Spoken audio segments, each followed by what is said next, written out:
Nagsimula ang kwento sa isang grupo ng mga adventurer na lumalaban sa isang nakamamatay na S-rank forest dragon. Bumubuga ito ng apoy, na nagdudulot ng matinding pagkasira sa lugar, at napilitang tumakbo ang mga adventurer. Sa ibang lugar sa isang bukid, nakilala natin ang isang batang magsasaka na nagngangalang Alwayne. Inaalagaan niya ang kanyang mga pananim, at nalulugod sa kung gaano kahusay ang paglaki ng lahat. Inani niya ang ilan sa mga pananim, at naghahanda na magtungo sa mga pamilihan. Nakakuha siya ng alerto mula sa window ng kanyang status, at nakita niya na ang lahat ng kanyang kasanayan sa pagsasaka ay na-max out na ang lahat, umabot sa level 10.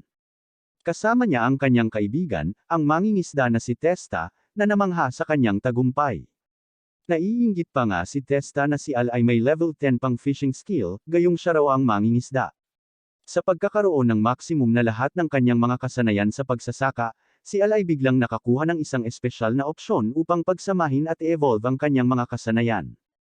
Tinanggap niya ito at nakuha ang titulong Nature Lover. Nalilito si Al kung ano ang ibig sabihin nito, ngunit nakita ni Testa na bigla siyang nagkaroon ng 65,000 status points na may higit sa 73,000 na pag-atake at 45,000 na depensa.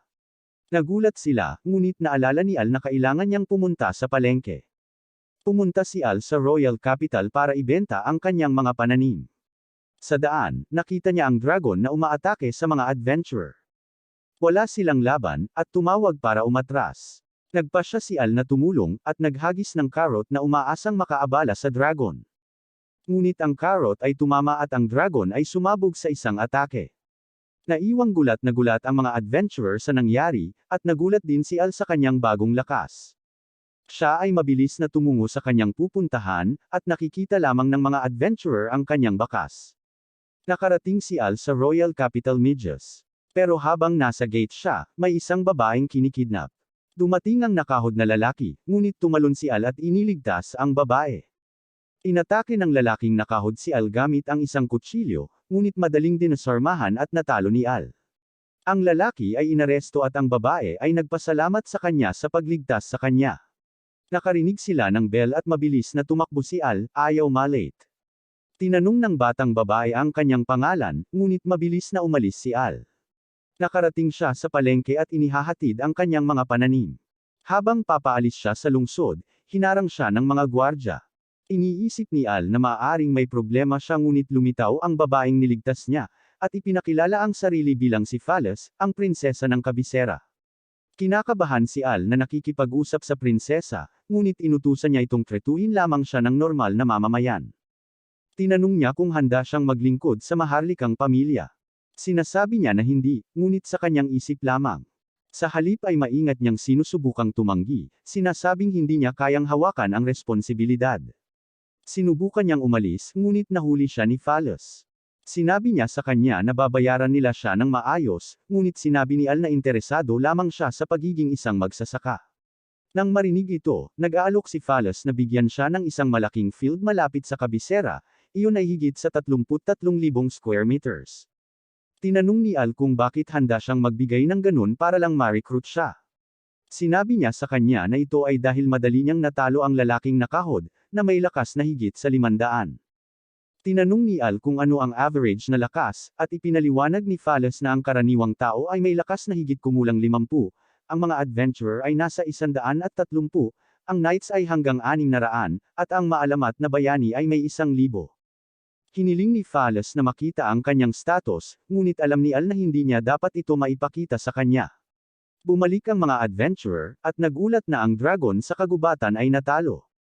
Gayunpaman, hindi nila alam kung sino ang gumawa nito, tanging may karwahe. Nang marinig ang ulat, hinala ni Phallus na si Al yun. Ngunit habang sila ay naguguluhan, si Al ay mabilis na tumakas para dito.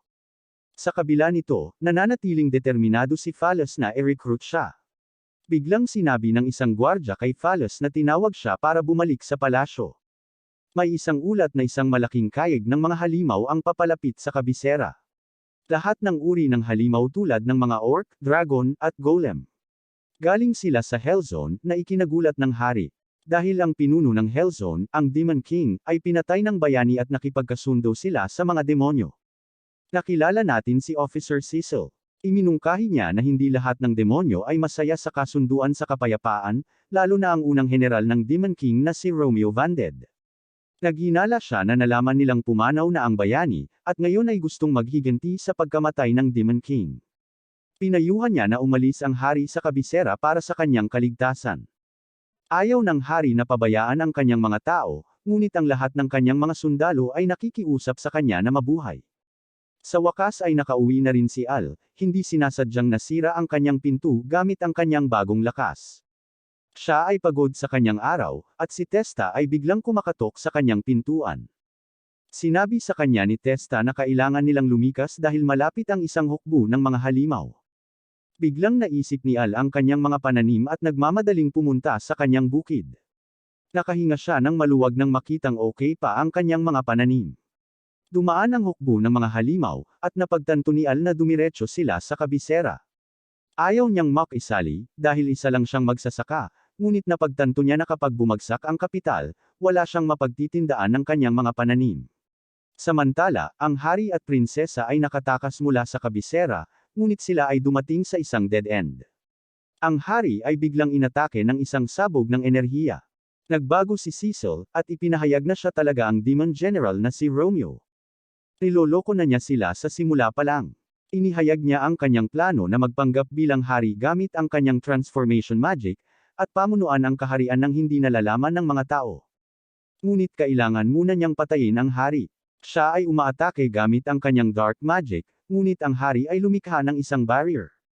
Ang mga barrier ay nagsimulang masira habang ang hari ay nagpupumilit na mapanatili ito.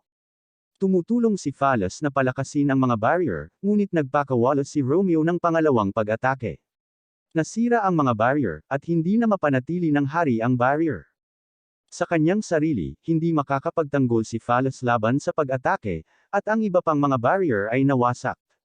Pinuntahan sila ni Romeo upang tapusin ang mga ito gamit ang kanyang Overdarkness skill, ngunit biglang lumitaw si Al, at itinigil ang pag-atake. Ginagamit niya ang kanyang secret art skill, underground excavation, at binasag ang lupa, na ginulo ang hukbo ng mga halimaw. Curious si Romeo kung sino siya, pero ang sabi lang ni Al ay isang ordinaryong magsasaka. Tumalon si Romeo sa likod niya, ngunit nahuli ni Al ang kanyang espada, at itinapon siya. Si Romeo ay humanga at nagpa siya na gawin ang lahat. Siya ay sumisipsip ng kapangyarihan mula sa mga kalapit na halimaw at nagbabago sa kanyang tunay na anyo. Sa pagtingin sa kanyang status, nakita ni Phalos na siya ay nasa level 78 na may higit sa 5,000 lakas. Sinabihan niya si Al na tumakas. Pinakawalan ni Romeo ang kanyang kapangyarihan at sumugod kay Al, ngunit si Al ay nag-counter sa kanya ng sariling suntok at si Romeo ay natalo. Nagulat ang mga halimaw na si Al ay nanalo sa isang suntok, at lahat ay mabilis na tumakas. Bumalik sila sa palasyo at pinasalamatan siya ng hari sa kanyang pagtalo kay Romeo at pagliligtas sa kanilang buhay, ngunit sinabi lang ni Al na ginawa niya ito dahil gusto niyang protektahan ang kanyang mga pananim. Hiniling ng hari sa kanya na maglingkod sa bansa ngunit tumanggi si Al, sinabing gusto lang niyang maging magsasaka. Nag-aalok ang hari na gawin siyang commander o anumang titulong gusto niya, ngunit determinado si Al na maging isang magsasaka lamang. Bilang gantimpala, nagpasya si Phalos na ibigay ang 33,000 square meters na lupa malapit sa kaharian, ngunit sa kondisyon na magparehistro siya bilang isang adventurer, upang matulungan niya paminsan-minsan ang kaharian. Sumasang-ayon si Al sa deal na ito. Ngunit nang pumunta siya upang tingnan ang field, nalaman niyang kumpleto na itong wasteland, napagtanto na nalinlang siya ni Phalos. Kinabukasan, ginalugad ni Al ang kabisera kasama si Phalos, at namangha siya sa lahat ng iba't ibang pagkain. Tinanong siya ni Al kung paano siya normal na nakakalakad sa kabisera, ngunit sinabi niya sa kanya na mayroon siyang isang katulong na gumaganap bilang kanyang kahalili sa palasyo, at gumagamit siya ng isang mahiwagang hairpin na pumipigil sa mga tao na makilala siya. Dinala ni Phalos si Al sa Adventurers Guild, at agad silang binati ng Guildmaster, na nakarinig ng mga alingaw ng lakas ni Al. Dinala niya si Al sa reception desk, kung saan nakilala nila ang sekretarya na nagngangalang Helen. Biglang kumalam ang tiyan ni Al kaya kumuha muna sila ng pagkain. Kinagawaan siya ni Helen ng masarap na pie, at nagpatuloy sila sa panayam. Tinanong niya si Al kung bakit gusto niyang maging adventurer, ngunit ipinaliwanag ni Al na nagre-rehistro lang siya dahil sa deal nila ni Phalos. Biglang lumitaw ang mga adventurer mula sa nakaraang araw, na nagpapasalamat sa kanyang pagtalo sa S-rank dragon. Namangha ang lahat sa guild at nahihiya si Al. Ipinakilala ng mga adventurer ang kanilang sarili bilang sina Jake, Luke, at Lamia. Binabati nila siya ng swerte at sinabi sa kanya na dapat silang manghuli ng magkasama. Si Al ay napabuntong hininga, habang iniisip niyang hinihila siya palayo sa kanyang pagsasaka. Binanggit ni Al kay Helen, gusto niyang subukang gumawa ng quest, ngunit ipinaliwanag niya na ang mga adventurer ay niranggo mula sa F-rank, hanggang sa double S-rank. Dahil siya ay isang bagong adventurer, maaari lamang siyang kumuha ng mga madaling pakikipagsapalaran upang magsimula. Iminumungkahi niya na magsimula sa isang pakikipagsapalaran upang mangolekta ng 10 halamang gamot mula sa Grim Forest. Sinabi sa kanya ni Helen na dapat siyang kumuha ng ilang kagamitan dahil maaaring may mga halimaw, ngunit sinabi ni Al na siya ay masyadong mahirap para makabili. Nang marinig ito, ibinigay sa kanya ni Helen ang kanyang lumang balabal, na pinahusay ng mga mahiwagang depensa. Nag-aatubili si Al na tanggapin ito, ngunit iginiit at tinulungan siya ni Helen na isuot ito. Nasilaw si Helen, nang makita siyang nakasuot ng balabal, na tila nagpapaalala sa kanya ng isang tao. Binabati niya ang swerte niya, ngunit naiisip lamang ni Al ang kanyang buhay pagsasaka. Pumunta si Al sa kagubatan at nangongolekta ng mga halamang gamot.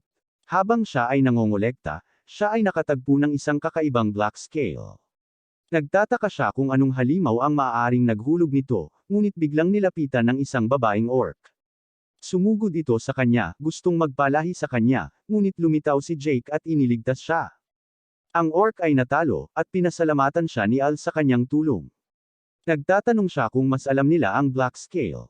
Nakarinig si Jake ng mga chismis tungkol sa isang itim na dragon, ngunit hindi ito naniniwala dahil ang mga itim na dragon ay naninirahan sa kabundukan at hindi sa mga kagubatan. Iminumungkahi ni Lamia na maaari niyang ibenta ito para sa isang disenteng halaga ng pera. Biglang may napakalaking aura na bumabalot sa kanila. Nanlamig sila sa takot nang may lumabas na itim na dragon.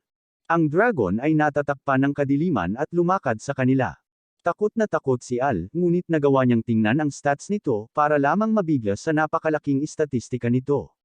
May isang batang babae na tumatakbo palayo, ngunit nahuli, at nagising si Helen mula sa kanyang bangungot. Kinabukasan, napansin ng kanyang ina na hindi siya masyadong maayos. Sinabi sa kanya ni Helen na nakakaranas siya ng pagkawala ng memorya, hindi niya maalala ang kanyang ginawa pagkatapos ng trabaho noong nakaraang araw. Iminungkahi ng kanyang ina na siya ay labis na nagtatrabaho at dapat magkaroon ng ilang oras na pahinga. Bumalik si Al sa guild at may apurahang ulat. Nakipagkita sila sa guildmaster at iniulat ang kanilang pakikipagtagpo sa itim na dragon. Ayon kay Al, ito ay may lakas na mahigit 230,000.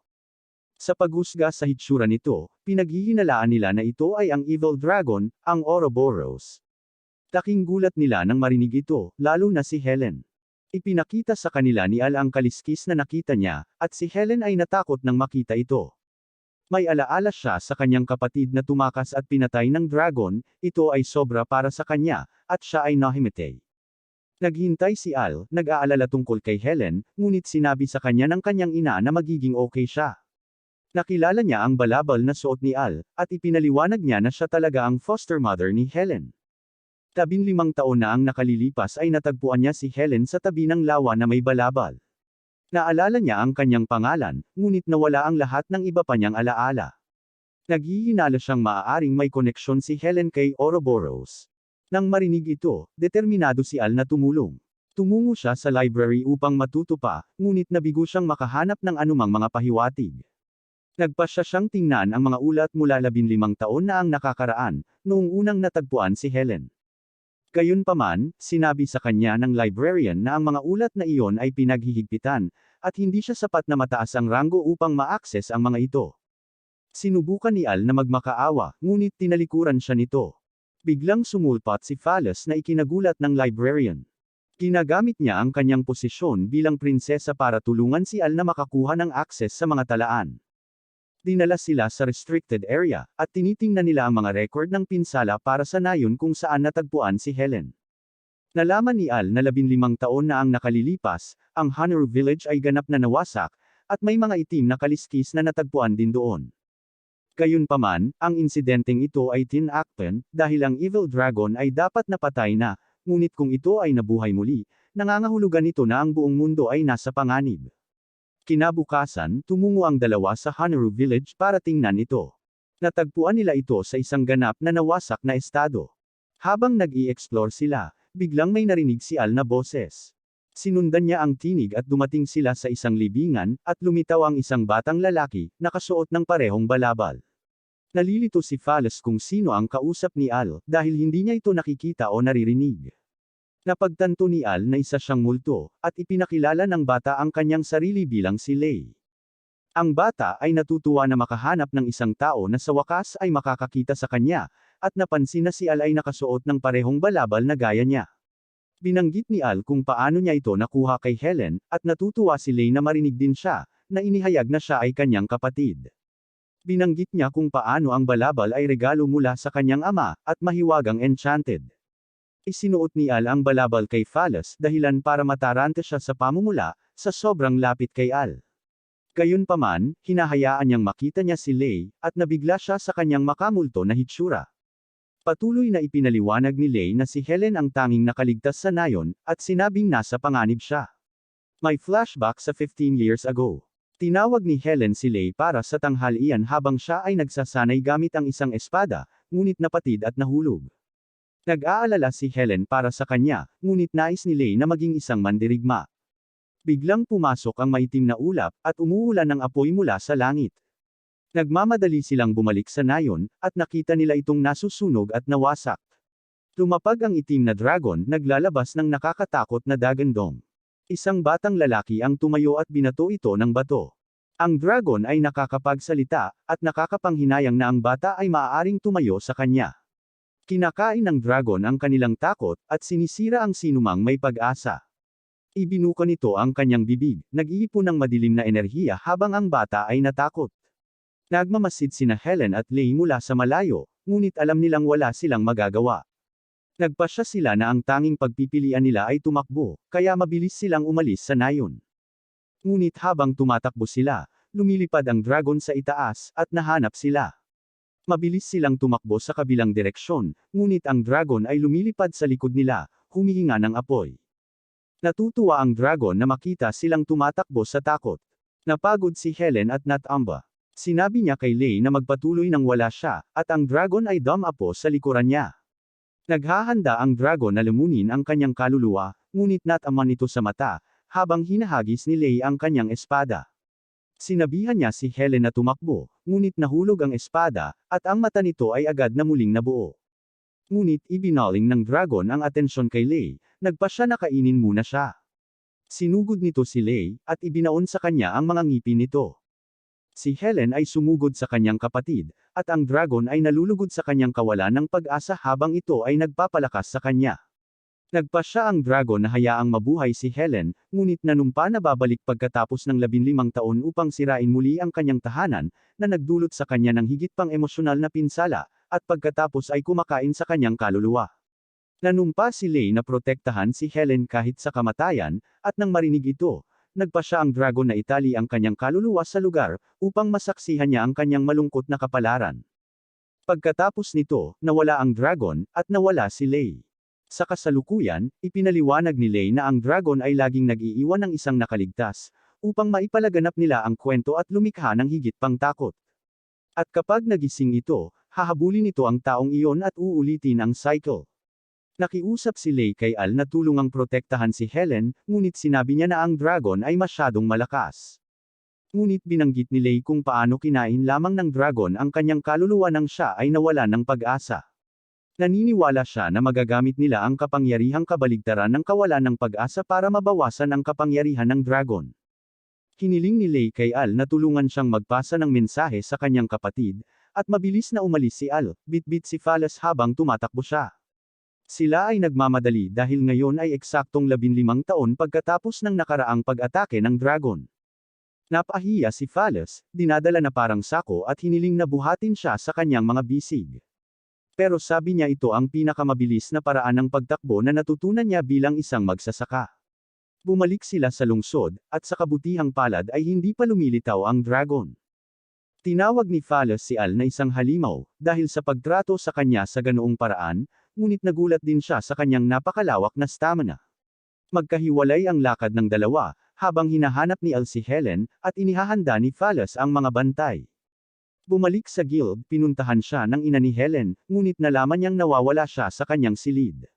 Si Helen ay naglalakad mag-isa sa kagubatan, at hindi nagtagal ay lumitaw ang itim na dragon sa kanyang harapan. Binati siya nito pagkatapos ng 15 taon, at nagsimulang bumalik ang mga nawalang alaala ni Helen. Naalala niya na kasalanan niya kung bakit namatay ang kapatid niya.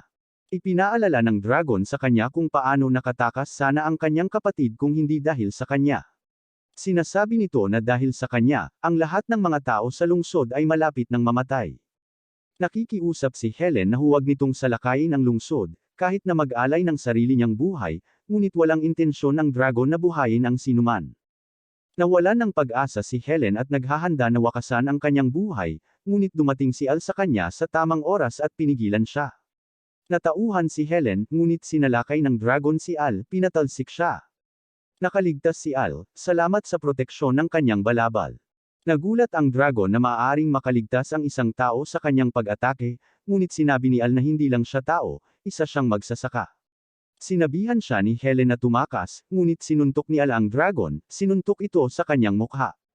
Sinabi ni Al kay Helen na huwag mag-alala, at nagulat ang dragon na nagawang saktan siya ng isang tao. Gusto ng dragon na makita si Al na mawala ng pag-asa, at nagsimulang maglaban ang dalawa. Sinusugod siya ng dragon, umaatake gamit ang kuko nito at nagpupumilit si Al na ipagtanggol ang sarili. Isa pang suntok ang ginawa ni Al, ngunit pinakawalan ng dragon ang mapangwasak nitong apoy sa kanya.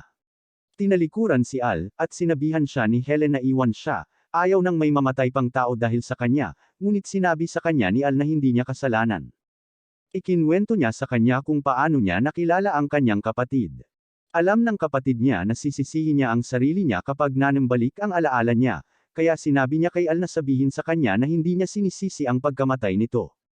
Ipinagmamalaki niya na pinrotektahan niya ang kanyang kapatid, at sinabihan itong mamuhay ng masaya para sa kanilang dalawa. Binibigyan siya ni Al ng pag-asa, at ang kapangyarihan ng dragon ay nagsimulang lumiit.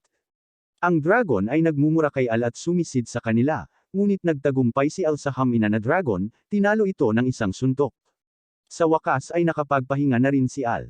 Ngunit noong natalo niya ang dragon, bigla siyang sinaksak ni Helen. Si Al ay nalilito, at sinubukang kumuha ng isang potion, ngunit nagpupumiglas at ibinagsak ito. Muli siyang inatake ni Helen, at halos hindi umiwas si Al. Sinubukan ni Al na tanungin siya kung ano ang nangyayari, ngunit sinusugod ni Helen para tapusin siya. Ngunit biglang may hamarang na pakpak. Lumilitaw ang banal na Dragon Mirage, at inihayag na si Helen ay inaalihan ng Evil Dragon. Pinagaling ng banal na dragon si Al, at ipinahiram sa kanya ang kanyang kapangyarihan, ngunit nauwi sa pagbagsak bilang isang resulta. Sinabi niya kay Al na binigyan niya siya ng kapangyarihan upang dalisean ang itim na dragon at iligtas si Helen. Tumawa ang Evil Dragon, sa pag-aakalang si Al ay hindi mangangarap na saktan ang katawan ni Helen, ngunit agad siyang sinuntok ni Al. Nagulat ang dragon, at nakikita ni Al sa mga mata ni Helen na gusto niyang pigilan siya nito. Tila bumalik si Helen sa sarili, ngunit habang tinutulungan siya ni Al, hinawakan niya ito at ang kaluluwa ng Evil Dragon ay sumabog at sumisid kay Al, sinusubukang angkinan siya. Ipinahayag niya ang kanyang tagumpay, ngunit may problema. Sa loob ng puso ni Al, pagsasaka lang ang mayroon. Laking gulat niya na walang iba kundi ang magtanim at mag-ani ng mga pananim. Wala siyang magagawang sirain, at siya ay tinanggihan mula sa katawan ni Al. Bumangon muli ang banal na dragon at ginamit ang kanyang kapangyarihan para dalisean si Helen. Ang kaluluwa ng Evil Dragon ay nabasag, at ang banal na dragon ay nagpapasalamat kay Al sa kanyang tulong. Ang sinag ng liwanag ay kumukupas, kasama sina Al at Helen na nawala ng malay. Nang magising si Al, napadpad siya sa guild. Niyakap siya ni Phalos, masaya na okay siya. Tinanong ni Al kung ano ang nangyari sa mga dragon, at sinabi sa kanya ni Helen na na-purify si Ouroboros, at nawala rin ang banal na dragon. Tinanong ni Al kung okay lang si Helen matapos maposes. Sinabi niya na ayos lang siya, at nagkaroon din ng kakayahang gawing dragon claws ang kanyang mga braso at binti. Nagulat si Al, iniisip na siya ay naposes pa rin, ngunit ipinakita ni Helen na malaya niyang makontrol ang kapangyarihan. Plano niyang gamitin ang kapangyarihang ito para sa kabutihan at iligtas ang mga tao sa hinaharap. Biglang nagtanong si Helen tungkol sa relasyon ni Fallas kay Al, hindi siya kinilala bilang prinsesa dahil sa kanyang mahiwagang hairpin. Medyo nag-aalala si Al, at sinabi ni Fallas na magkaibigan sila noong bata pa sila. Pumasok ang Guildmaster kasama si Jake at ang kanyang mga kaibigan. Natutuwa sila na okay na si Helen, at namangha na natalo ni Al ang Evil Dragon. Nagtataka sila kung paano gagantimpalaan ng palasyo si Al sa pagtalo niya sa dragon, at nanumpa si Fallas na magkakaroon ng malaking gantimpala, halos hindi sinasadyang ibunyag ang kanyang pagkakakilanlan. May party sila para ipagdiwang ang pagkapanalo ni Al. Tinukso ni Luke si Al sa hindi pag-inom sa kanila, ngunit nababasa ni Fallas ang kanyang isip, alam na iniisip ni Al ang tungkol sa pag-aani ng kanyang patatas sa umaga, at sinabihan siyang dapat siyang magpahinga. Ipinakita ni Helen ang kanyang bagong kapangyarihan sa lahat, at nasiyahan sila sa kanilang gabi. Kinaumagahan, tinulungan ni Testa si Al sa kanyang harvest. Namangha siya na kayang pamahalaan ni Al ang dalawang magkahiwalay na bukid. Biglang, si Rix, ang mailman, tumatakbo, at naghatid ng liham kay Al. Ito ay isang liham mula sa kanyang ama, na nagsasabi sa kanya na matagal na nilang hindi siya nakikita at dapat silang bisitahin. Si Al ay sumasalungat, dahil siya ay abala sa napakaraming mga pakikipagsapalaran mula sa guild. Bumalik sa kabisera, naglalakad si Al sa tabi ng isang tomato stand, namangha siya sa hugis at kulay nito. Nang siya ay kumagat, siya ay nabigla, natagpuan na ito ay masarap. Hinihiling niyang malaman kung sino ang gumawa nito, at nalaman na sila ay mula sa isang sakahan mula sa isang bayan na tinatawag na Lulugos. Ang sabi sa kanya ng tindera, ang sikreto nila ay gumagamit sila ng espesyal na fertilizer. Si Al ay nagmamadaling tumakbo papunta sa guild. Sinabi niya kay Helen na kailangan niyang magpahinga mula sa guild, na nagiging sanhi ng kanyang pagkataranta, ngunit sinabi ni Al na kailangan niyang pumunta sa Lulugos upang bisitahin ang kanyang pamilya at tingnan ang mga kamatis na iyon. Tinanong niya kung ang iba pang mga adventurer ay maaaring sumaklaw para sa kanyang mga pakikipagsapalaran, at sinabi sa kanya ni Helen na maaari niyang i-cover siya, na inihayag na siya ay naging isang adventurer din, salamat sa kanyang mga kapangyarihan. Sa labas ng guild, nakasalubong niya si Fallas. Gusto niyang samahan ang lahat sa isang pakikipagsapalaran, ngunit sinabi niya sa kanya ang tungkol sa plano niyang bisitahin ang kanyang mga magulang. Siya ay nasa sabik, at nagpa siya na sumama, gustong makilala at pasalamatan ang kanyang mga magulang. Nabigo si Al na pigilan siya, at mabilis na tumakbo palayo. Naglalakad si Al sa gubat, nasa sabik habang iniisip ang tungkol sa mga kamatis. Biglang lumitaw ang isang orc, ngunit mukhang pala kaibigan ito. Naaalala ni Al na ang mga lalaking orc ay pala kaibigan sa mga lalaki, ngunit gusto nito ang saging niya.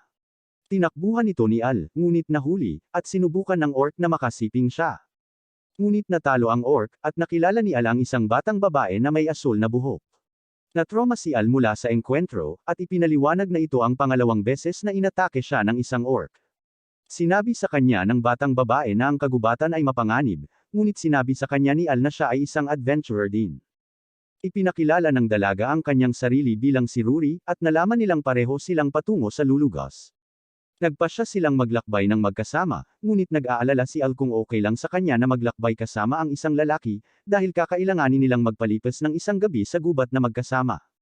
Nagbiro si Rory tungkol sa pagpugot sa kanyang ulo kung susubukan niya ang anumang bagay, ngunit sinabi niyang hindi siya nag-aalala dahil hindi siya cute, ngunit sinabi ni Al na siya ay cute, at siya ay nabobola. Nagpatuloy sila sa kanilang paglalakbay, at bigla silang nakaramdam ng panganib, ngunit si Rix lang talaga, ang naghahatid ng isa pang liham kay Al. Ito ay isang liham mula sa kanyang ina, at ipinahayag ni Al kay Rory, na talagang marami na siyang natatanggap, kaya iyon ang dahilan kung bakit siya pupunta doon upang bisitahin ang kanyang mga magulang, ngunit talagang para hanapin niya lang ang espesyal na fertilizer na ito. Pagkatapos ay nagpatuloy siya sa rant tungkol sa mga kamatis, at sumasakit ang ulo ni Rory. Tinanong ni Al si Rory tungkol sa kanyang pamilya, iniisip kung nag-aalala ba sila sa pagiging adventurer niya ng mag-isa, ngunit sinabi ni Rory na walang mag-aalala sa kanya. Binago ni Rory ang paksa at nagpasya na dapat silang magtayo ng kampo. Naglabas siya ng tent mula sa kanyang bag, at namangha si Al na kaya niyang mag-imbak sa napakaliit na bag. Gustong malaman ni Al ang higit pa tungkol sa bag, at sinabi sa kanya ni Rory na ito ay isang heirloom na iniwan ng kanyang ninuno. Nagtataka si Al kung sino ang kanyang ninuno, ngunit biglang kumalam ang tiyan nito at huminto sila para magluto ng pagkain. Namangha si Al sa luto ni Rory at pinuri siya sa paggamit niya ng mga sangkap. Pagkatapos ay tinanong niya siya kung bakit siya patungo sa lulugas. Ipinahayag niya na pupunta siya para sa pagsasanay. Narinig niya ang mga alingaw ng mga demonyo na lumilitaw, kaya siya ay mag-iimbestiga. Nagtataka si Al kung bakit siya gumagawa ng isang bagay na lubhang mapanganib, at inihayag niya na siya talaga ang inapo ng dakilang bayani na pumatay sa Demon King. Namangha si Al na malaman ito, ngunit nag-aalala pa rin para sa kanya, dahil siya ay isang batang babae na ginagawa ito ng mag-isa. Natigilan si Rory, at nagulat na may nag-aalala talaga para sa kanya, at nagpapasalamat sa kanya sa pag-aalala. Nagpasya silang magpahinga, at pinili ni Al na matulog sa labas sa sahig. Sinabihan siya ni Rory na ibahagi ang kanyang tolda, sinasabing pinagkakatiwalaan niya siya, ngunit sa palagay ni Al ay hindi ito nararapat. Binanggit ni Rory na maaaring marami pang orc, at mabilis na nagbago ang isip ni Al. Nagulat si Al na may 2 set ng sheet si Rory. Sinabi niya sa kanya na pangarap niyang magkaroon ng kaibigang makikipag-chat sa kanya hanggang sa makatulog sila. Nagpasya si Al na tumulong sa pagtupad sa kanyang pangarap, ngunit nakatulog siya kaagad. Sa kanyang pagtulog, sinalakay ni Rory si Al, at mayroon siyang nakakabagabag na gabi. Sa umaga, nakarating sila sa lulugas, at nagtataka si Rory kung paano nasugatan si Al. Sinasakyan lang ito ni Al, at pumasok sila sa bayan. Sinabi nila na magpaalam na sila, ngunit sinabi sa kanya ni Rory na nasiyahan siya sa paglalakbay kasama niya, at gusto niyang makasama siyang muli. Sinabihan siya ni Al na maging escort niya, dahil babalik pa siya sa capital, at masaya siyang pumayag. Gumuhit siya ng mapa, at sinabihan siyang hanapin siya kapag handa na siyang bumalik. Nagtatanong si Rory tungkol sa mga demonyo, ngunit walang nakarinig ng kahit ano. Bigla siyang nakarinig ng sigaw, at may isang batang babae na nagsasabing ang kanyang kapatid ay dinukot ng demonyo. Sinabi niya kay Rory na dinala ang kanyang kapatid sa kagubatan ng Phantom, at mabilis na hinanap siya ni Rory, ngunit may isang lalaki na nanunood mula sa malayo. Samantala, binisita ni Al ang kanyang mga magulang. Habang nagtutunog siya ng kampana, bumukas ang pinto at niyakap siya ng kanyang ina. Tuwang-tuwa siyang makita siya, at sa huli ay nasakal siya ng kanyang mga yakap. Nahihirapang huminga si Al, ngunit hindi siya pinabayaan ng kanyang ina. Tumitaw ang kanyang ama, at sinuntok siya sa mukha, sa pag-aakalang may ginagawa siya sa kanyang asawa, ngunit napagtanto niyang anak niya lang iyon. Nagalit ang kanyang asawa, kinaladkad siya pabalik sa bahay at pinarusahan siya. Naghahapunan sila, at si Al ay pinakain ng kanyang ina ng masasarap na pagkain, habang ang kanyang ama ay patuloy na pinaparusahan. Ikinumpara ni Al ang pagkain sa luto ni Rory, at biglang naging interesado ang kanyang ina na malaman kung siya ba ang kanyang kasintahan. Sinabi sa kanya ng kanyang ama na dapat siyang magpakasal at magkaroon ng mga sanggol, ngunit binali ang likod ng kanyang asawa, sinabing si Al ay napakabata para doon. Ipinaliwanag ni Al na si Rory ay isang taong kakakilala lang niya, at ang kanyang ina ay humihingi ng paumanhin para sa paglundag sa mga conclusion. Nang maglaon, tinanong siya ng ama ni Al tungkol sa kanyang pinunta, at sinabi sa kanya ni Al na nandoon siya para sa fertilizer. Itinuro ng kanyang ama sa kanyang mapa kung saan niya ito mahahanap, ngunit pagkatapos ay tinanong si Al tungkol sa minarkahang lokasyon. Sinabi sa kanya ni Al na ito ang hotel na tinutuluyan ni Rory, ngunit hindi naaalala ng kanyang ama na mayroong isang hotel sa lugar na iyon. Pagkatapos ay nagtanong si Al sa kanyang ama tungkol sa mga demonyo, ngunit wala siyang narinig tungkol doon. Sinabihan siya ng kanyang ama na oras na para matulog, at mabilis na ninakaw ni Al ang higaan ng kanyang ama, sinabing hindi na siya makakabalik sa kanyang sariling silid, dahil naghihintay doon ang kanyang ina. Kinabukasan, kinuha ni Al ang fertilizer, at nagpasyang puntahan si Rory, ngunit biglang nakarinig si Al ng sigaw, at tumakbo siya sa karamihan. Sinabi ng lalaki na inatake siya ng isang demonyo, ngunit sinabi niyang nakatakas siya, salamat sa isang batang babae na may asul na buhok. Tinanong ni Al ang lokasyon, at mabilis na tumakbo para hanapin si Rory. Ang lalaki ay bumangon muli, at sa isang pagpitik ng kanyang daliri, ang karamihan ng tao at hotel ay nahayag na isang ilusyon. Tumakbo si Al sa kagubatan na hinahanap si Rory, ngunit nahanap niya ang babaeng nakilala ni Rory noon, na inaatake ng demonyo. Madaling nawasak ni Al ang demonyo, at habang pinasalamatan siya ng batang babae, naging demonyo rin siya at inaatake siya, ngunit biglang lumitaw si Rory at iniligtas siya. Sinabi niya sa kanya na ang kagubatan ay puno ng mga demonyong ito, ngunit sa oras na iyon ay lumitaw ang lalaki mula kanina, ipinakilala ang kanyang sarili bilang Loki, at inihayag ang kanyang sarili bilang isang demonyo. Siya ay natutuwa sa kung paano madaling nalinlang si Rory, nang walang sinuman sa bayan ang nakakita ng anumang mga demonyo, na tinatawag siyang hindi karapat-dapat na maging bayani. Nagtataka si Rory kung bakit kinaladkad si Al dito gayong dapat lang siyang sundan, ngunit sinabi ni Loki na mas mahalaga si Al kaysa sa kanya, dahil nag-iisang natalo niya ang Demon General na si Romeo at ang Evil Dragon. Napagtanto ni Al na isa siya sa mga kaalyado ng Demons, ngunit sinabi ni Loki na wala sila sa kanyang antas. Sinusugod siya ni Rory, ngunit madali siyang umiwas at sumalungat sa mga pag-atake. Sumugod si Al kay Rory at ginamit ang kanyang healing magic sa kanya. Nagulat si Loki sa kakayahang ito, at nagsisisi na hindi muna siya nakipaglaban kay Al. Humingi ng tawad si Rory kay Al at sinabing hindi siya katugma nito, ngunit sinabihan siya ni Al na huwag mag-alala dahil magsasaka siya. Sinugod niya si Loki ngunit natapon. Ipinagpatuloy ni Al ang kanyang pag-atake, ngunit bumagsak sa lupa. Mayroong isang napakalaking butas, at halos hindi kumapit si Al, ngunit siya ay tumalon pabalik at nagtagumpay upang mapatama ang isang suntok kay Loki. Gumanti si Loki ng isang suntok ng kanyang sarili na may kasamang madilim na enerhiya, na nagpalipad kay Al sa malayo. Habang nahulog si Al, bumukas ang kanyang mga pakete. Nagsisimulang maghilam ang mga sugat ni Loki, at nakikita niya kung paanong ang iba pang mga demonyo ay hindi tugma kay Al. Nagpapagaling din si Al sa kanyang sarili at bumangon. Handa nang tapusin si Loki, ngunit tinanong ni Al kung bakit siya ang pinupuntirya niya. Ipinaliwanag ni Loki na hahabulin niya ang lahat na maaaring magdulot ng banta sa kanyang mga plano sa hinaharap. Bukod kina Al at Rory, susunod din niyang hahabulin si Helen, dahil namana niya ang Evil Dragon's powers. Nagulat si Al nang marinig na target si Helen. Pagkatapos ay nagsalita si Loki tungkol kay Rory, na dapat magkaroon ng pagpapala ng banal na Diyos bilang susunod na bayani, ngunit hindi niya nagamit ang alinman sa kapangyarihan ng banal na Diyos. Nagpasya siyang tapusin ang mga bagay, at ipinatawag ang kanyang mga demonyong uod. Nakipagpunyagi sina Al at Rory sa mga uod, at sinabi ni Rory kay Al na tumakas na ito, ngunit tumanggi si Al at lumaban sa mga uod, sinabing gusto niyang maging pinakamahusay na magsasaka, at na hindi niya mabubuhay ang kanyang sarili kung iiwan niya lang siya. Tinapos nila ang mga uod, ngunit naglunsad si Loki ng isa pang pag-atake.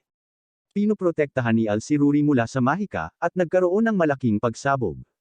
Nang mawala ang usok, nakaligtas sila, ngunit mukhang malubhang na sugatan. Mas maraming bulate ang lumalabas, habang si Rory ay natamba at si Al ay naipit. Sinabi sa kanya ni Loki na kapag kumagat ang mga uod, hindi na sila bumibitaw.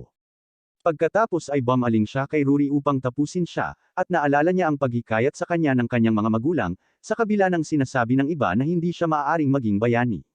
Humihingi siya ng paumanhin sa hindi niya pagiging bayani, habang inilunsad ni Loki ang kanyang pag-atake upang tapusin siya. Ngunit biglang pumuti at nadudurog ang mga uod, habang nakalaya si Al. Ipinaliwanag niya na ito ay salamat sa kapangyarihan ng kanyang fertilizer, na may epekto sa pesticides. Sa pamamagitan nito, ang mga uod ay hindi na muling makapag-regenerate. Bagamat nagulat, si Loki ay hindi nag-aalala, dahil si Al ay nasugatan na, ngunit si Al ay sinusugod pa rin siya, at nanumpa siyang protektahan sina Rory at Helen. Naguguluhan si Rory kung bakit lumalaban ng husto si Al. Iniisip niya ang kanyang nakaraan, nang ang lahat ay nagsasabi sa kanya na siya ay masyadong mahina para maging bayani, at siya ay sumuko. Ngunit kung titingnan ang determinasyon ni Al, napagtanto niya na ang pagiging isang bayani ay hindi tungkol sa pagiging matatag, ngunit ito ay isang taong hindi sumusuko sa pagsisikap na tumulong kahit anong mangyari. Habang kinakalaban ni Al si Loki, nagawa ni Rory na saksakin siya. Agad na gumaling ang sugat ni Loki, ngunit determinado si Rory na lumaban kahit na hindi siya manalo. Biglang ginising ni Rory ang kanyang kapangyarihan ng bayani, at inatake si Loki gamit ang kanyang banal na slash. Ang pag-atake ay sobrang epektibo, at sinundan ni Rory ng isa pang slash, na siyang tumapos sa kanya. Nagpapasalamat si Rory kay Al sa pagtulong sa kanya na maunawaan kung ano ang ibig sabihin ng pagiging isang bayani, ngunit si Al ay bumagsak at napagod. Habang natutulog siya sa kandanggan nito, ipinagtapat ni Rory na crush niya ito. Naging gabi na, at ngayon sa wakas ay nagising. Mayroon silang awkward na sandali, at pinasalamatan muli ni Rory si Al, ngunit nauwi sa kahihiyan. Nagpasya silang bumalik sa bayan, ngunit habang naglalakad sila, bigla silang nakarinig ng kakaibang tunog. Iniisip ni Al kung nabubuhay pa si Loki. Lumalakas ang tunog, at natakot si Rory, sinabing hindi niya kayang harapin ang mga multo. Ito ay boses na tumatawag kay Al, at hinahanap na pala siya ng kanyang ina. Napagtanto ni Al na ang kanyang ina. Ayaw niyang mahuli kasama si Rory, sinabi niyang tumakbo sila para dito. Binuhat siya nito at mabilis na tumakbo palayo. Nakahinga ng maluwag si Al nang makalayo sila, at pinagtawanan siya ni Rory, nakitang may kinatatakutan siya, at naiisip na lamang ni Al ang tanawin ng kanyang ina. Bumalik sila sa bayan, at laking gulat nila nang malaman nilang wala na ang hotel, napagtanto na ilusyon lang iyon ni Loki. Nakahanap si Rory ng ibang matutuluyan, at sinabi sa kanya ni Al na babalik siya sa capital sa susunod na araw. Habang pauwi si Al, naalala niya ang isang pagkakataon na lumabas siya para makipaglaro kay Testa nang hindi sinasabi sa kanyang mga magulang, at hinanap siya ng kanyang ina. Takot silang magkaproblema kaya umuwi na sila. Ngunit nang makabalik siya, hinihintay siya nito sa pintuan. Iniisip ni Al kung nakakapag-teleport siya kahit papaano. Pagbalik ni Al sa bahay, hinihintay na naman siya ng kanyang ina. Sinubukan niyang iwasan siya, ngunit bigla itong sumulpat sa likuran niya. Natakot si Al at tumakbo. Dumiretso siya sa kanyang ama sa kanyang silid, na naging sanhi ng pagkataranta ng kanyang ama, habang siya ay naiwan upang harapin ang kanyang ina. Kinabukasan, pinakiusapan siya ng kanyang ina na huwag umalis. Walang pagpipilian si Al, at sinabing kamumuhian siya nito kung mag-behave ito ng ganito, at agad itong humingi ng tawad. Umalis si Al, at nakipagkita kay Rory, at bumalik sila sa kapital. Samantala, pabalik sa kabisera, si Phallus ay may emosyonal na problem sa kanyang ama, ang hari, at humihingi siya ng paumanhin sa pagkabigo sa kanya. Si Al at Rory ay bumalik sa guild, at si Helen ay nagseselos sa relasyon ni Rory kay Al, na nag-flex pa ng kanyang mga demonyong kapangyarihan. Kinabukasan sa bukid, isang batang lalaki ang namimitas ng mga prutas, ngunit nahuli siya ni Al. Dumating sina Rory at Helen upang tumulong sa bukid, ngunit natalo ito ni Al sa bata. Nagulat ang mga babae na galit si Al, ngunit naiinis lang siya na napitas ang kanyang prutas bago pa sila handa para sa harvest, at sinigawan niya ang bata. Humingi ng tawad ang bata at kumakalam ang tiyan. Binigyan siya ni Al ng repolyo, at ang bata ay nasarapan. Napaluha ang bata sa lasa nito, at masayang tumakbo. Binanggit ni Helen na habang wala si Al, nagkaroon ng mga pag-atake ng halimaw, na hamarang sa pakikipagkalakalan sa ibang mga bansa, at naging sanhi ng pagtaas ng presyo ng pagkain, na nagpapahirap sa mahihirap. Bigla silang nakarinig ng kampana, hudyat ng pag-atake ng halimaw at mabilis silang tumungo para tumulong. Ang lungsod ay inaatake ng isang malaking kayig ng mga halimaw, habang ang mga gwardya at mga adventurer ay nagpupumilit sa pagtatanggol. Ipinakita ni Helen ang kanyang demonic transformation at nakikipaglaban gamit ang kanyang mga bagong demonyong kapangyarihan. Sumusugod si Al dala ang kanyang asarol, at pinalipad ang mga halimaw. Ngunit sa kalaunan, nagsisimula silang mapuspos ng tila walang katapusang bilang ng mga halimaw.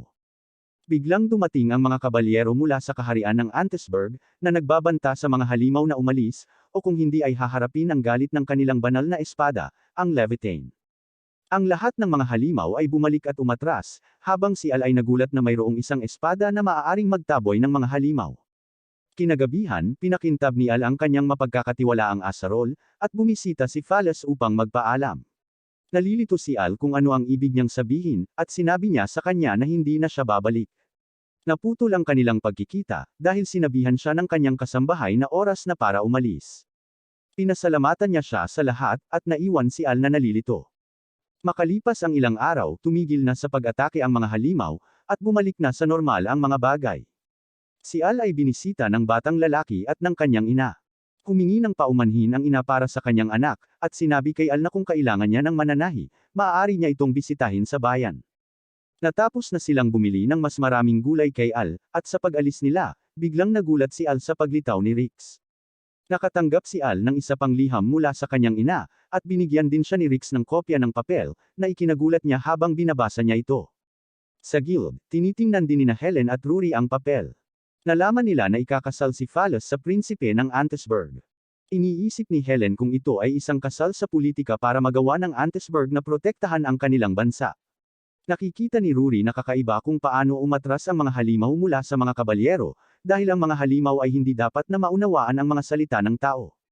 Biglang dumating si Al, at sinabihan silang basahin ang kanyang sulat. Napuno ito ng kanyang ina na nagsasabing mahal siya nito at nahihiya si Al at pinunit ito. Ibinigay niya sa kanila ang isa pang pahina, at binasa ng mga babae ang ulat ng kanyang ina tungkol sa mga pag-atake ng halimaw.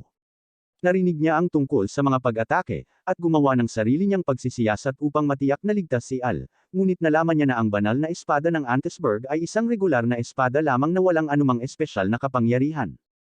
Nagulat ang mga babae kung paano niya nalaman ito, ngunit sinabihan sila ni Al na ipagpatuloy ang pagbabasa. Nalaman ito ng kanyang ina dahil dati siyang commander ng Shadow Puppets. Bigla silang nabigla nang marinig ang shadow puppets, ngunit si Al ay walang alam sa ibig sabihin nito. Sinabi nila sa kanya na ang shadow puppets ay ang pinakapiling grupo ng mga espiya, na nakakatuklas ng anumang lihim. Nagulat si Al nang marinig ito tungkol sa kanyang ina, at patuloy silang nagbabasa. Tumalabas na ang mga halimaw ay pinatawag ng isang demonyo sa Antesburg, ngunit ang kanyang minamahal ay kinuha, at napilitan siyang ipadala ang mga halimaw upang umatake. Dumating sila sa conclusion na ipinadala ng Antesburg ang mga halimaw upang umatake, upang maaari silang mag-pose bilang mga tagapagtanggol at hingin ang kasal ni Prinsesa Phallus. Desidido si Al na iligtas ang prinsesa, ngunit talagang ikinagulat ng mga babae, dahil palagi nang ginagamit ni Phallus ang kanyang disguise magic noong sila ay magkasama.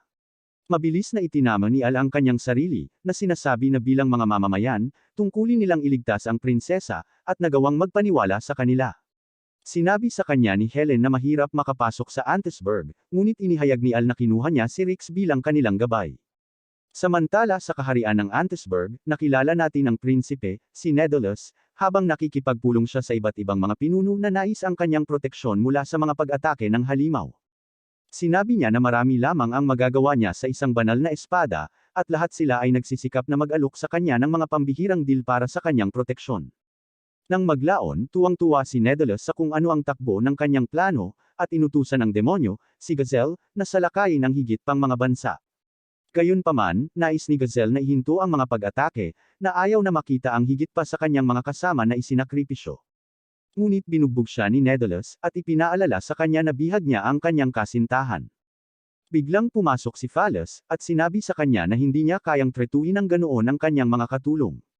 Pumasok ang isang bantay at nagulat na may pagkaantala sa karwahe para sa kanilang seremonya, at ikinagalit ito ng prinsipe. Ngunit napagtanto na si Phallus ay nanunood, sinubukan niyang i-compose ang sarili, at sinabi sa kanya na inaabangan niya ang kanilang seremonya. Bumalik si Phallus sa kanyang silid, at nais niyang makita si Al muli, ngunit nasa labas si Daedalus, at iniisip kung sino ang kanyang iniisip. Kinabukasan, binisita ni Al ang mananahi para kumuha ng ilang damit, at nangakong dadalan sila ng mas maraming gulay. Sumama si Al sa iba, at sinabi ni Rix sa kanila ang plano. Sinabi niya sa kanila na magpanggap bilang merchant para sa seremonya, upang makapasok at hanapin ang bihag, habang siya ay magtitipon ng mga halimaw, upang mailantad nila ang banal na espada ni Prinsipe Daedalus bilang isang pekeng. Si Helen ay nalilito kung paano siya makakalap ng mga halimaw, at ipinakita ni Rix na siya ay talagang isang demonyo. Nagulat silang lahat, at ipinaliwanag ni Rix na miyembro din siya ng Shadow Puppets, at kinuha ng ina ni Al noong bata pa siya. Ibinunyag niya na napakaraming mga demonyo na sama-sama sa mga tao, at tila ang demonyong pinagbantaan ay umibig sa isang taong babae, ngunit napunta sa mga kamay ng prinsipe. Nanunumpa si Al na ililigtas nila ang lahat, at sinimulan nila ang kanilang misyon. Dumating sila sa Antesburg, at matagumpay na nakalagpas sa mga tarangkahan. Kumpiyansa si Al sa kanilang pagbabalat kayo, na nagpapanggap bilang magsasaka, ngunit ang mga batang babae ay hindi masyadong humanga.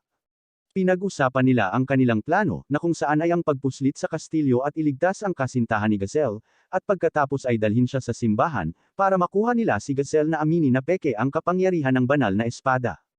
Habang papunta si Al sa kastilyo, agad siyang hinarang ng bantay. Sinabi niya na naghahatid siya ng mga gulay sa kastilyo, sa pag-aakalang ang kanyang plano ay walang butas, ngunit nakita siya ng gwardya na kainahinala, at sa wakas ay hinabol sila ng lahat ng mga gwardya. Sinabihan ni Helen si Al na magpatuloy, at itinapon siya sa kastilyo. Nangyaring si Al ay napunta sa eksakto sa tamang silid, at sinabihan ng batang babae na sumama sa kanya upang mailigtas nila si Gazelle. Ang mga gwardya ay tumatakbong pumasok, ngunit ginamit ni Al ang kanyang mga gulay, at hinahawakan ang mga gwardya. Ang batang babae ay nakakadena at hindi makatakbo, kaya't si Al ay kinarga siya habang siya ay tumatakbo mula sa mga gwardya. Natapos na makipagkita si Al sa dalawa pa, ngunit kailangan nilang tumakbo ng mabilis habang hinahabol sila ng lahat ng mga gwardya. Nakita nila ang simbahan, at sinabi ng mga batang babae kay Al na iligtas si Phallus habang hinahawakan nila ang mga gwardya. Sa loob ng simbahan, ang seremonya ay isinasagawa, at sinabi ni Phallus, "I do," at habang papasok sila para sa halikan, si Daedalus ay biglang natamaan ng pinto nang pumasok si Al. Tuwang-tuwa si Phallus nang makita siya, ngunit sinabi ni Daedalus na si Al ay isang kontrabida, narito upang kidnapin ang prinsesa. Pagkatapos ay sinabi ni Al sa lahat na ang prinsipe ay ang kontrabida, at ang kanyang banal na espada ay peke. Tinanong ni Nedeles kung mayroon siyang anumang patunay, at kahit na ang hari ay nagsabi kay Al na nakita niya ang kapangyarihan ng espada, ngunit sinabi ni Al na mayroon siyang patunay, at isang bantay ang biglang nagulat na ang kaharian ay sinasalakay ng mga halimaw. Nakita natin si Rix, habang pinapatawag niya ang mga halimaw para umatake. Sinabihan ng mga panauhin si Nedeles na gamitin ang espada, ngunit sa pagtawag niya kay Gazelle, nakita niya itong muling nakasama ng kanyang minamahal. Dinala ni Rix ang banal na espada sa prinsipe, ngunit nag-aalangan siyang kunin ito. Sinabi ni Al na ito ay isang peke at ibinabato ito sa isang halimaw, na sinisira ito sa isang kagat. Pagkatapos ay isiniwalat ni Gazelle ang katotohanan sa lahat. Kinokontrol niya ang mga halimaw gamit ang isang demon flute, at sinabing siya ay na-blackmail ng prinsipe upang magpadala ng mga halimaw upang salakayin ang ibang mga bansa. Tinanong ng hari si Nedeles para sa katotohanan, ngunit tumawa lang siya at sinabing huli na nilang napagtanto, at nagpadala na siya ng malaking kaig ng mga halimaw upang salakayin ang kabisera. Naguguluhan si Gazelle dahil hindi siya kailanman gumawa ng ganoong utos, ngunit sabi ni Nedeles na maaari mong akitin ang mga halimaw sa pamamagitan lamang ng pagkalat ng mga bangkay ng halimaw. Sinipi ni Nedeles, na nagsasabing huli na ang lahat, ngunit sumambulat sina Rory at Helen at sinabing hindi madaling mahuhulog ang kabisera. Pagkatapos ng huling labanan sa mga halimaw, hiniling ng mga gwardya at adventurer kay Rory na sanayin silang muli.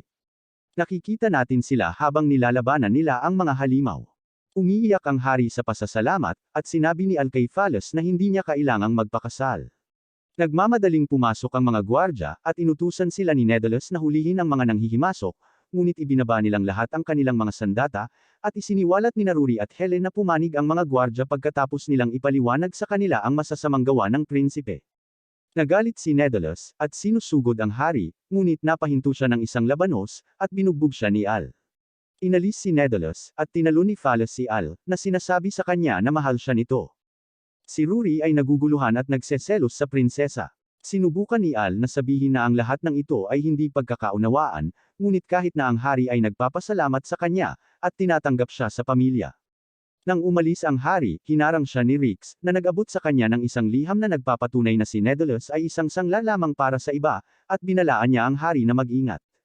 Pagkatapos noon, lahat sila ay nagdiwang sa guild, at sinabi ng guildmaster kay Al na lahat ay humihiling sa kanya ng mga quest, ngunit ipinaalala ni Al sa kanya na gusto lang niyang maging isang magsasaka. Bumisita si Phallus sa guild, at ginagantimpalaan ang mga adventurer para sa kanilang tulong sa pagtatanggol sa kabisera. Nagtataka si Helen kung bakit parang kilala niya ang prinsesa, at natarante si Al. Bumalik si Phallus sa kanyang pagbabalat kayo, at hindi na kaya ni Al na itago ang sekreto. Opisyal na nakilala ni Phallus si Rory, at ipinahayag na siya ang makakasama ni Al. Hindi sila kakayanin ni Al, at umalis na lang para tignan ang kanyang mga pananim. Inaani niya ang kanyang mga gulay, ngunit sinundan siya ni Rory at Phallus doon. Tinanong nila kung sino ang mas gusto niya, ngunit sinusubukan lamang ni Al na gambling sila, na pinag-uusapan ang kanyang mga gulay. Iniisip ni Rory kung may iba na ba siyang gusto, at sinabi ni Al na meron. Nagulat ang mga babae sa narinig, ngunit mabilis na tumakbo palayo si Al. Bumalik sa kanyang bahay, tumingin si Al sa isang larawan at naalala ang isang batang babae na nagngangalang Ilvia. Ay isang flashback sa 15 taon na ang nakalipas, habang nakikita natin ang ama ni Al na nag-aani ng patatas. Laking gulat niya nang makita niyang napakarami na ang inani ni Al. Tuwang-tuwa si Al, ngunit nagagalit ang kanyang ina na pinapatrabaho siya ng kanyang ama. Kinuha ni Al ang ilan sa mga patatas para ibigay sa kanilang mga kapitbahay, ngunit bigla nilang napansin ang isang batang babae na hinahabol ng dalawang lalaki. Magnanakaw ang babae, at nagtataka si Al kung sino siya. Sinabi sa kanya ng mga kapitbahay na siya ay isang ulila na nakatira sa kabundukan, at gusto ng mga lalaki na ibenta siya. Kinagat ng babae ang lalaki at nakalaya. Tumakbo siya kaagad, dinampot ang basket ng patatas, at tumakas. Binubusog ng batang babae ang sarili ng patatas, ngunit nahanap siya ni Al. Tumakas siya, ngunit napansin niyang may pagkain si Al, at sinabi niya sa kanya na mas masarap ang patatas kapag niluto sa soup. Natatakot siya sa kanya, ngunit iniwan ni Al ang sopas, at hindi niya ito mapigilan. Sa mga susunod na araw, patuloy na dinadala ni Al ang kanyang pagkain, at sa huli, hinihintay niya ito, at nagkaroon sila ng pagkakataong mag-usap. Ipinakilala niya ang kanyang sarili bilang Ilvia, at namangha na si Al ay nagtanim ng napakasarap na pagkain.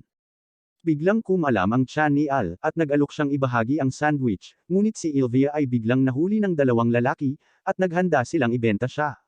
Sinabi ni Al na huminto na siya sa pagnanakaw, ngunit sinabi sa kanya ng mga lalaki na kailangan nilang bawiin ang kanilang mga pagkalugi. Nakiusap si Al na palayain siya, sinabing babayaran niya ang lahat ng ninakaw niya. Gayunpaman, ang mga lalaki ay hindi naniniwala sa kanya at tumanggi, ngunit lumitaw ang ama ni Al at nalaman ang tungkol sa sitwasyon. Inalok niya ang mga lalaki ng 3 buwang halaga ng bigas bilang kabayaran, at malugod nilang tinanggap at umalis. Iniisip ni Al kung magiging okay sila, ngunit nag-aalala ang kanyang ama sa sasabihin ng kanyang ina. Iminumungkahi niya na kakailanganin nilang bawasan ang pagkain sa susunod na ilang buwan. Ibinalik ni Ilvia ang mga ninakaw niyang patatas, at iminungkahi ng ama ni Al na maaari silang gumamit ng karagdagang mga kamay sa bukid. Masayang pumayag si Al at inanyayahan si Ilvia na tumira sa kanila sa bukid, at tuwang-tuwa siya. Makalipas ang 2 taon, tumulong si Ilvia sa bukid kasama si Al. Gusto niyang magpahinga, ngunit mahal ni Al ang kanyang pagsasaka. Sinabi niya sa kanya na makipaglaro sa iba pang mga bata, ngunit sinabi niya na gusto lang niya itong makasama. Biglang tumakbo si Testa, hinabol ng ilang killer bee, ngunit madaling nilalabanan silang lahat ng ina ni Al, pinutol ang mga ito. Sinabi sa kanya ng kanyang ina na sila ay patungo sa kabisera upang maghanap ng bagong bahay. Kakaiba ang iniisip ni Al, dahil maayos naman ang kanilang bahay, ngunit sinabihan siya ng kanyang mga magulang na bantayan ang bukid habang wala sila. Umalis ang kanyang mga magulang, at tinanong ni Al si Testa kung bakit siya hinahabol ng mga bubuyog, gayong dapat ay wala sa lugar. Inihayag ni Testa ang isang mapa, na nagsasabi na mayroong isang malaking kayamanan sa kagubatan sa malapit. Karaniwang mapanganib ang kagubatan, ngunit dahil wala na ang lahat ng mga bubuyog, iminumungkahi ni Testa na hanapin nila ang kayamanan. Nakumbinsi si Al, at hiniling ni Ilvia na sumama, ngunit sinabi sa kanya ni Al na maaaring mapanganib ito, at iniwan niya siya. Habang nasa daan, nagtataka si Al kung bakit laging nakakapit sa kanya si Ilvia, iniisip na dapat niyang kaibiganin ang ibang mga bata. Inihayag ni Testa na talagang nabubuli si Ilvia kapag siya ay mag-isa. Nagulat si Al sa narinig niya, at napagtanto niyang ito ang dahilan kung bakit naghahanap ng bagong bahay ang kanyang mga magulang. Dumating ang dalawa sa lokasyon sa mapa, at tumapak sila sa isang bato, na bumukas sa bundok, at nahulog sila sa loob. Tumingin-tingin sila sa paligid at nakakita ng tablet na hindi nila maintindihan. Habang hinahawakan ito ni Al, nagsimula itong lumiwanag, at ang lahat ay nagdilim. Isang napakalaking halimaw ang lumitaw, at si Al ay nilamon. May isang pagsabog ng bulkan na umuulan ng apoy, at nang magising si Al, nakita niya si Ilvia, ngunit bigla siyang nakaramdam ng matinding kirot sa kanyang dibdib. Pumasok si Testa, at nagtataka si Al kung ano ang nangyari sa kagubatan. Pumunta sila sa labas, at nakita nilang nawasak at natatakpan ng abo ang lahat. Nawasak din ang tulay palabas ng bayan kaya wala silang paraan para makakuha ng tulong sa kabisera. Ang pagkain ay nirerasyon, ngunit hindi sapat upang mabusog. Sinuri ni Al ang sakahan para sa pagkain, ngunit lahat ito ay nawasak.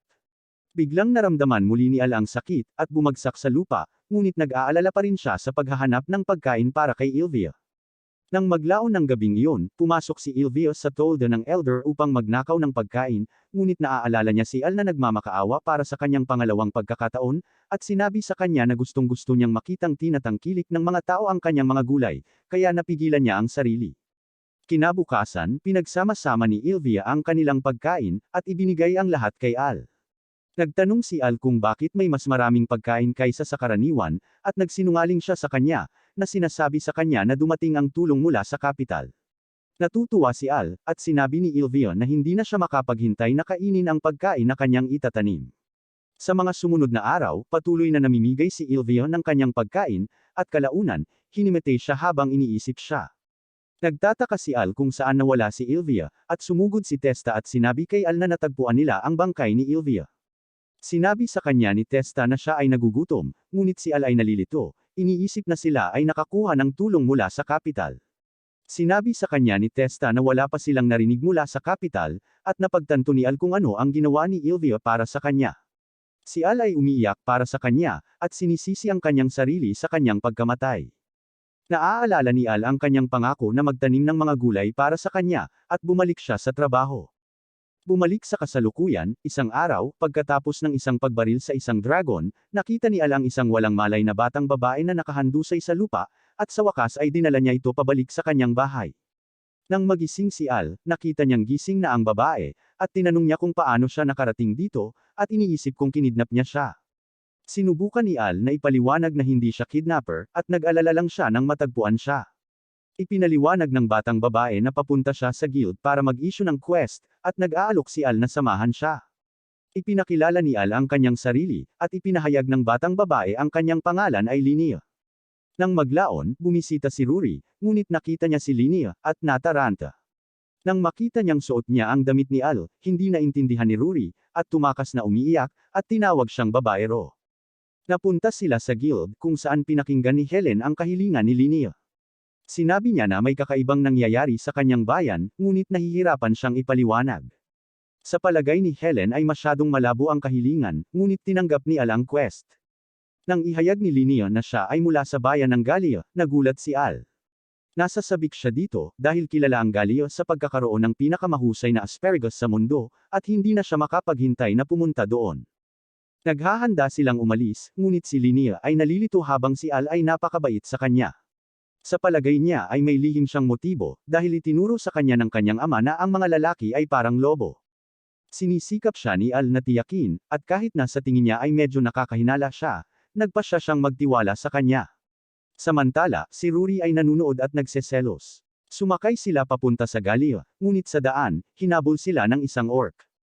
Nagulat si Al, ngunit ang driver ay hindi masyadong nag-aalala, ngunit nang siya ay lumingon, mayroong isang buong sangkawon na humahabol sa kanila, at si Al ay may emosyonal na pinsala mula sa kanyang mga nakaraang engkwentro. Nang magising si Al, napansin niyang may suot siyang pendant. Sinabi sa kanya ni Linnea na ito ay isang pendant na nakakatulong sa pagpapatahimik ng nerbiyos. Nakarating sila sa bayan, at nang dumaan sila, nakita ni Al na kakaiba na may hawak na mga map ang mga gwardya. Sa market, nakita ni Al ang isang stall, at mabilis na nag-order ng tuhog ng asparagus. Habang niluluto ito, sinubukang itanong ni Al kung may napansin ang lalaki na kakaibang nangyayari. Sinabi ng lalaki na maayos ang lahat, at binigay ang kanyang pagkain, ngunit ito ay ganap na nasunog. Nalilito si Al, ngunit napagtanto niya na kakaiba ang kinikilos ng lalaki. Biglang tumagilid ang isang kariton, at nang tingnan ni Al ang lalaki, kakaiba rin ang kinikilos niya. Biglang kinuha si Al, at dinala. Maya-maya, bumisita si Al sa bahay ni Linnea. Ang kanyang pamilya ay nagpapatakbo ng isang tindahan ng pendant, at sa palagay niya ay salamat sa mga pendant na hindi siya kumikilos na kakaiba tulad ng iba pang mga taong bayan. Tinanong ni Al kung nasaan ang kanyang mga magulang, ngunit sinabi niya sa kanya na nawala sila nang magsimula ang anomalya. Ang mga taong bayan ay pawang nababaliw, at hindi makapag-usap ng normal. Lumilitaw ang Panginoon ng bayan, at nalulugod si Al na makilala ang taong nagsimula ng Asparagus Revolution. Nakasuot din siya ng pendant, at tinanong siya ni Al tungkol sa bayan. Sinabi sa kanya ng Panginoon na ito ay isang mahabang kwento, at iniimbitahan siya para sa hapunan. Ngunit si Al ay kinuha, at dinala muli. Nang maglaon, bumisita sila sa bahay ng Panginoon, at sumama sa kanya sa hapunan. Nagtanong si Al tungkol sa bayan, ngunit biglang pinalibutan ng Panginoon si Al. Sa isang iglap, nagawang talunin ni Al ang lahat ng mga gwardya. Sinusugod niya ang Panginoon, ngunit nakaharang si Linnea. Inihayag ng Panginoon na si Linnea ay nagtatrabaho para sa kanya, at nakita natin na siya ay sinapian ng demonyo. Ipinahayag ng demonyo na inilagay niya ang kanyang kapangyarihan sa isang kristal, at inilagay ito sa estatwa ng Diyosa sa bayan, upang makontrol niya ang lahat. Plano niyang gawin din ito sa kabisera. Matapos niyang marinig ang tungkol sa pagtalo ni Al sa Demon General at sa Evil Dragon, binalak niyang maglagay ng kristal sa katawan ni Al, at kontrolin ang kabisera. Inihayag ni Linnea na wala siyang pagpipilian, dahil na-hostage ang kanyang mga magulang. Habang naghahanda ang demonyo na ilagay ang kristal kay Al, naghagis siya ng flashbang, na tila walang epekto. Ngunit mayroong isang pagsabog, at ang estatwa ng Diyosa ay nawasak. Nataranta ang demonyo sa nangyari, at ipinaliwanag ni Al na ang flashbang ay hudyat lamang sa kanyang mga kaibigan. Nagulat ang demonyo dahil si Linnea ay nag-espiya sa kanya sa buong oras na ito, ngunit inihayag ni Al na nang siya ay madala sa bayan, ito ay talagang sina Rory at Helen. Iniligtas pa nila ang mga magulang ni Linnea. Sinabi ni Al na ito ay tapos na, ngunit kinuha ng demonyo ang Panginoon bilang hostage. Ginagamit ni Al ang kapangyarihan ng asparagus, at pinapakain ng puwersahan ang Panginoon. Pinaalalahanan niya ang Panginoon ng kanyang pag-ibig para sa asparagus, at nagawa niyang makawala sa kontrol ng demonyo. Kinuha ni Al ang pagkakataon, at tinapos siya. Pinasalamatan siya ni Linnea sa kanyang tulong, at binigyan siya ng halik, na ikinalungkot ni Rory. Ipinahayag niya na kapag siya ay tumanda, hahanapin niya siya at magpapaibig sa kanya. Naiwang nakatulala si Al, at bumalik siya sa kapital.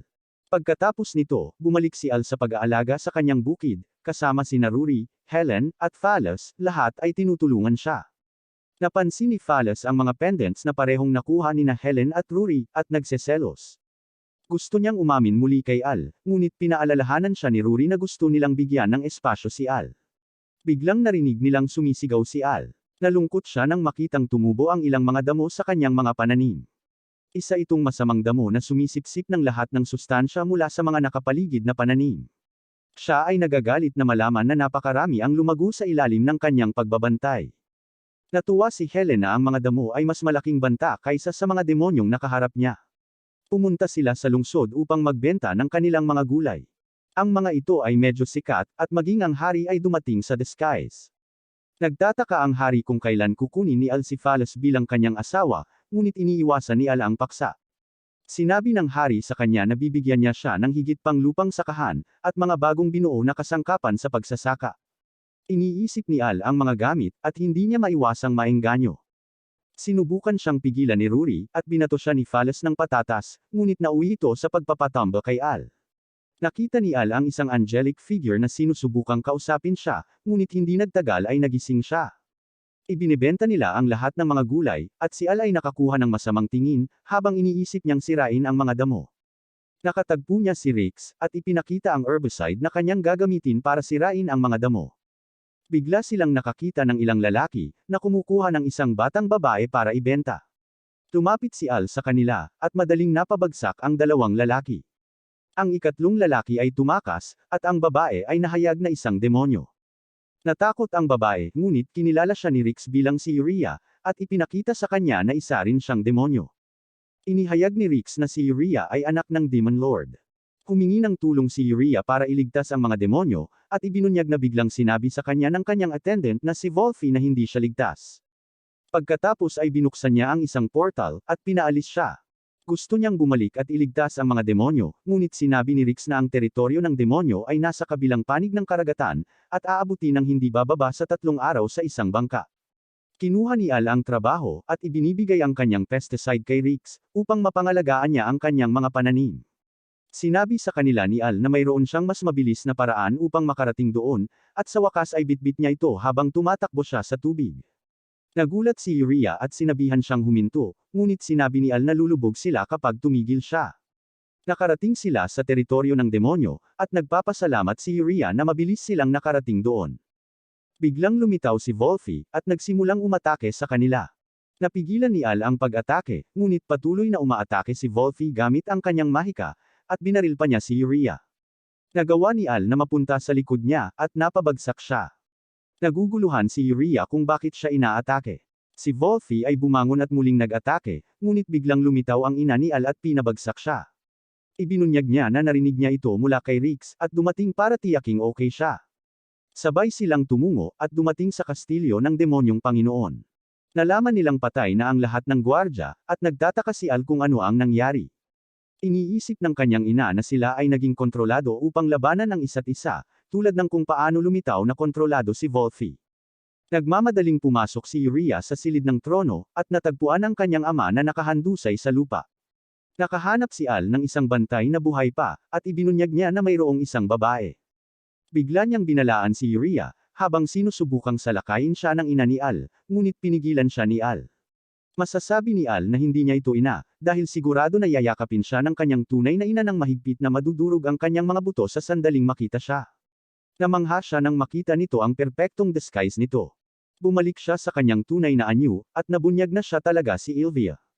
Nagulat si Al kung paano siya nabubuhay pa, na iniisip noong nasaksihan niya ang kanyang kamatayan, at ipinahayag ni Ilvia na siya ay buhay salamat sa kapangyarihan ng Evil God. Ipinakita niya ang kanyang kapangyarihan, inaatake si Urea, ngunit sumisid si Al, at nagawang iligtas siya. Nagkaroon ng malaking hiwa at pagsabog, at nang mawala ang alikabok, ang buong bundok ay natangay na. Nagulat si Ilvia na nagawang iwasan ni Al ang kanyang pag-atake, at sinabing ito ay dahil mayroon din siyang kapangyarihan ng Evil God sa kanyang katawan. Nalilito si Al kung ano ang ibig niyang sabihin, at ipinaliwanag ni Ilvia na ang kanyang nature lover skill, na nagpalakas sa lahat ng kanyang stats, ay talagang isang skill mula sa Evil God. Hindi naniniwala si Al, dahil hindi pa niya nakikita ang Evil God, ngunit sinabi sa kanya ni Ilvio na nakilala niya ito. Nangako siyang ipapaliwanag ang lahat kung magpasya si Al na sumama sa kanya. Sinabi niya sa kanya na maaari silang magkasamang manirahan muli, at hinikayat niya siya gamit ang kanyang enchanting eyes, ngunit tinawag siya ni Uria, at natigilan siya. Naiinis si Ilvio sa kanyang paghadlang, at hinawakan si Uria sa kanyang leeg. Sinubukan ni Al na tulungan siya, ngunit pinigilan siya ni Ilvio. Sinabi niya sa kanya kung tatanggapin niya ang kapangyarihan ng Evil God, maaari niyang hayaan siyang mabuhay. Sinabihan ni Uria si Al na tumakbo, at si Ilvio ay nagsawa sa kanya at nagpasya na tapusin siya. Nakalaya si Al, at bago pa makaatake si Ilvio, biglang nag-activate ang pendant ni Al. At nang imulat ni Al ang kanyang mga mata, nakita niyang tumigil ang oras. Nalilito si Al kung ano ang nangyayari, ngunit muling lumitaw sa harap niya ang malaanghel na figure. Ipinakilala niya ang kanyang sarili bilang ang Diyos ng kabutihan. Sinabi niya sa kanya na salamat sa kanyang pendant bilang isang catalyst, nagawa niyang lumitaw. Nag-freeze siya ng oras gamit ang kanyang kapangyarihan, ngunit hindi ito magtatagal. Sinabi niya sa kanya na maaari niyang sirain ang kapangyarihan ng Evil God sa loob niya, at bigyan siya ng sarili niyang kapangyarihan, na magpapahintulot sa kanya na lumaban. Hinawakan niya ang kanyang kamay, at binigay sa kanya ang kanyang kapangyarihan. Ibinalik niya ang oras, at bago maatake ni Ilvio si Uria, ginamit na ni Al ang kanyang bagong kapangyarihan. Nag-aalala si Ilvio, ngunit lumilitaw lamang ang isang bangkos ng mga usbong. Ang lahat ay nalilito, at iniisip ni Ilvio na ito ay isang mahina na kasanayan, ngunit mabilis itong lumaki, at si Ilvio ay nahuli ng mga baging nito. Nagagawa niyang makalaya, at nagpatawag siya ng espada. Sinusugod niya si Al, ngunit ginamit niya muli ang kanyang kapangyarihan, na lumikha ng isang pader ng mga baging upang protektahan ang kanyang sarili. Ang mga baging ay humawak muli sa kanya, at sa kabila ng pagputol sa mga ito, sila ay tumubo at iginapos siya. Nagmamadaling pumasok si Volfi, at umaatake gamit ang kanyang mahika. Sinusuri niya si Uria, at natutuwa itong bumalik na siya sa normal. Tila nakatakas si Ilvio mula sa pag-atake, at gumanti ng sarili niyang mahika. Nilampasan niya si Al, at pinuntahan si Volfi, pero nakiusap si Al na tumigil na siya. Naiinip na raw siya, at magkita na lang daw silang dalawa kapag sila lang. Isang madilim na enerhiya ang pumapalibot sa kanya, at siya ay nawala. Marahas na tinanong ni Volfi ang relasyon ni Al kay Ilvio, ngunit ipinaalala sa kanya ng hari na iniligtas lang niya silang lahat. Ipinaliwanag ni Al na siya ang kanyang nakababatang kapatid na babae, at sinubukan niyang ipaliwanag ang kanyang koneksyon sa Evil God, ngunit ang hari ay walang gaanong impormasyon tungkol sa mga Diyos, at nangangako na makipag-ugnayan sa kanya kung may nalaman siya. Nalungkot si Uria na aalis si Al, at niyakap niya ito, ngunit nagseselos si Volfi sa kanila, at inakusahan si Al na sinusubukan siyang akitin. Bumalik siya sa bukid, at nakita si Testa na tumutulong sa kanyang mga pananim. Ipinaliwanag niya ang lahat ng nangyari, at nagtanong kung naaalala niya ang oras na ginalugad nila ang ruin, ngunit naaalala lamang ni Testa na hinimatay siya, at hindi nakita ang halimaw na lumitaw. Nabigo si Al nang marinig ito, ngunit mayroon silang masarap na kamatis na magkasama. Pinasalamatan siya ni Al sa pagtulong, at sinabihan siyang bisitahin ang kapital kasama niya, ngunit sinabi ni Testa na abala siya sa kanyang pangingisda. Habang pabalik si Al sa kabisera, dumaan siya sa shortcut, ngunit muli siyang umaakit ng isang orc. Siya ay naiinis na at pagod na dito, at nagpa siya na harapin ito. Buong lakas niya itong sinuntok, ngunit napatumba lang ito, at nabigla si Al. Bumalik ito, at tumakbo si Al para sa kanyang buhay. Nailigtas siya ng kanyang mga kaibigang adventurer, at iniisip nila kung hamina na siya, dahil nahihirapan pa rin siya sa mga orc. Iniisip ni Al na kakaiba ito, at bumalik sila sa guild. Sinabi niya kina Helen at Rory, at nalilito sila kung paano makakaligtas ang isang orc sa kanyang suntok. Hiniling ni Helen na makita ang stats ni Al, at nakita natin na ang kanyang labis na lakas ay nawala. Napagtanto ni Al na nang ibigay sa kanya ng Diyosa ang kanyang kapangyarihan, inalis niya ang kasanayan ng Evil God na nagpapalakas sa kanyang mga istatistika. Sinabihan siya ni Helen na huwag mag-alala, dahil mas malakas pa rin siya kaysa sa karaniwang adventurer. Tumitaw si Rix at naghatid ng isa pang liham mula sa kanyang ina. Sinilip ito nina Helen at Rory, ngunit may babala sa kanila tungkol sa paggawa ng hakbang kay Al, at iniisip nila kung may mga tao ang ina ni Al na nanunood sa kanila, bilang dating commander ng Shadow Puppets. Patuloy na nagbabasa si Al, habang ipinangako niyang iimbestigahan si Ilvia, at sinabi sa kanya na palagi siyang malugod na tinatanggap sa bahay, at pagkatapos ay nagpatuloy lang sa pagsasabi sa kanya kung gaano niya ito kamahal. Sa pag-alis ni Rix, nakita niya si Phallus. Gusto niyang makasama si Al, ngunit kapwa nagseselos sina Rory at Helen. Habang tumatambay silang lahat, patuloy na nagtataka si Al kung bakit biglang sumulpat si Ilvia, at kung ano ang hinahabol ng Evil God. Ngunit sinusubukan niyang i-enjoy ang kanyang sarili, kasama ang mga kaibigan na kanyang nakilala. Iniisip niya kung paano niya nakilala ang bawat isa sa kanila, at ang mga pakikipagsapalaran nila. Determinado siyang lumakas para maprotektahan niya ang mga ito, at protektahan ang kanyang mga pananim, dahil magsasaka siya. Ngunit dito nagtatapos ang anime na ito. Tandaan na i-like, at mag-subscribe sa channel. Salamat sa panunood, at magkita tayo sa susunod.